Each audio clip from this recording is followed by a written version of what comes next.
মাঝখানে 30 টাকার জিনিসটা আমি ভোক্তা হিসেবে 100 টাকায় কিনছি, অর্থাৎ 70 টাকা। এই 70 টাকা কোথায় গেল? 70 টাকা তো ওই যে পথে পথে পথে পথে যাচ্ছে। তা আমি ওই চ্যালেঞ্জটা হলো যে আমার এই দ্রব্যমূল্য নিয়ন্ত্রণের ক্ষেত্রে আমাদের উৎপাদন কস্ট প্লাস আমাদের এই যে বিপণন ব্যবস্থায় যে ত্রুটিযুক্ত, এইটাকে আমরা এখনও মডার্ন করতে পারিনি, এটা আমরা সমবায় ভিত্তিক করতে পারিনি।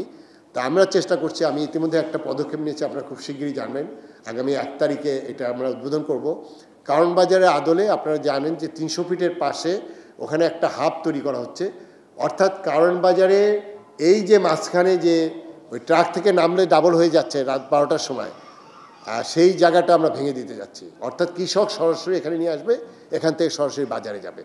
এখানে আমি বিশ্বাস করি যে সবজি অন্তত খুচরা পর্যায়ে আপনারা যেটা আমরা এখান থেকে যেভাবে কিনি ওখান থেকে 20 টাকার নিচে আপনার সাশ্রয়ী মূল্যে কেনা যাবে। এইটা করতে পারলে, প্যারালাল ব্যবস্থা করতে পারলে আমরা এইটা ভেঙে দিতে পারবো। তাই যে চ্যালেঞ্জটা হলো আসলে মূলত আমাদের সিন্ডিকেটের কথা বলছেন, সেটা 4-5 জন যারা বড় বড় কর্পোরেট গ্রুপ করতে পারে, বাট আমাদের সবজি দেখে সিন্ডিকেট করে। এখানে প্রচুর অদৃশ্য হাত আছে, এই হাতগুলো দেখা যায় না। এখানে আপনার শত শত হাজার হাজার লোক কিন্তু এখানে জড়িত হয়ে যাচ্ছে, কারণ আমার এই বিপণন ব্যবস্থা যদি আমি ঠিক না করতে পারি তাহলে আপনার এই ফড়িয়া, এই দালাল, এই কি বলে আড়তদার, এইখান থেকে আমরা এই শৃঙ্খলা ভাঙতে পারবো না। তাই ওইখানে আমি আপনাদের নিয়ে কাজ করতে চাই।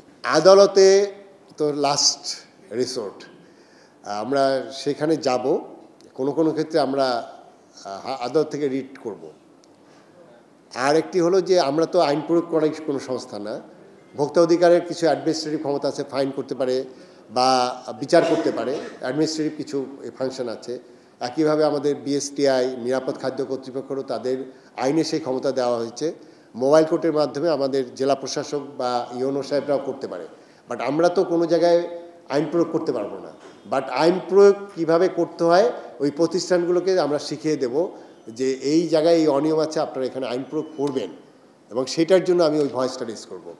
আর যখন দেখব যে আমাদের এই আইনের মধ্যে কোনো কাজ হচ্ছে না, তখন প্রয়োজনে আপনারা জানবেন যে আমরা সরকারকে হাইকোর্ট থেকে আমরা কোনো ভার্ডিক্ট নেব,